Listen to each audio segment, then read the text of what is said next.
Hello everyone and welcome to Africanews. I am Jerry Fisaya Bambi. The year 2022 comes to an end, undoubtedly one that has recorded many significant events. We'll take a look at some of the major political highlights in Africa. Let's start off with elections.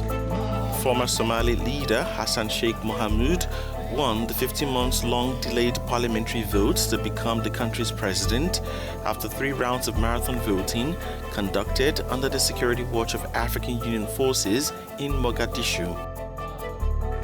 Mohamud defeated the then incumbent Mohamed Abdullahi Mohamed, known as Famajo.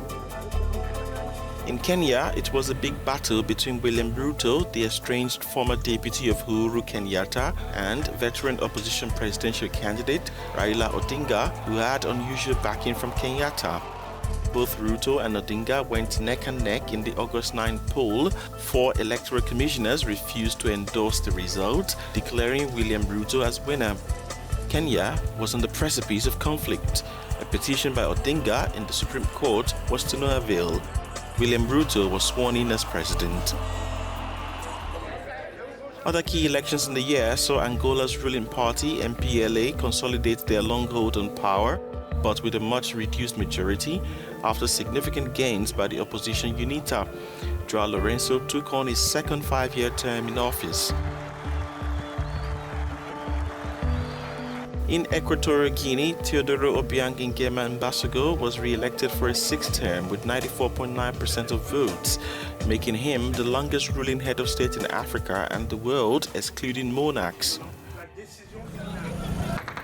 The year also recorded a few coups, notably in Burkina Faso, where Roch Marc Christian Kabore was sacked from office in a coup that saw junta chief Lieutenant Colonel Paul Henry Sandaogo Damiba installed as interim president, but his stay in power was not to be long. On the evening of September 30, military officials led by 34-year-old Captain Ibrahim Traoré removed Damiba in the country's 2nd coup this year.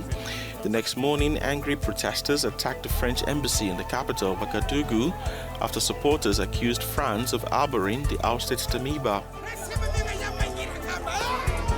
But this kind of attacks was a one-too familiar event in the year. Anti-French protests swept through the Sahelien region, beginning first in Mali, whose junta in February accused France's military of deliberately dividing the West African nation. Mali kicked out the remaining French troops in the country.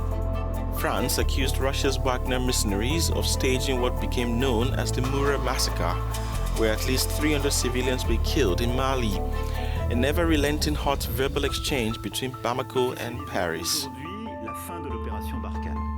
49 soldiers from Ivory Coast arrived at the Bamako airport on July 10 as support for a UN contingent. Mali arrested them, accused them of being mercenaries. 46 of the soldiers remain detained till date, despite several diplomatic attempts. In other diplomatic spats, DRC and Rwanda.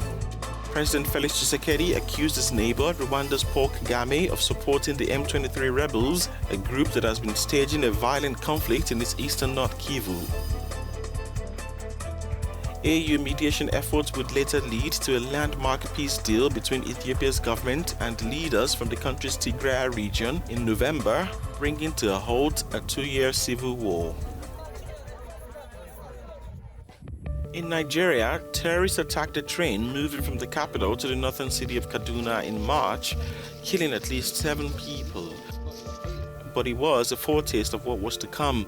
On Sunday, June 1, a brazen attack left scores of worshippers killed in Owo, a relatively safe commune in the southwestern part of the country.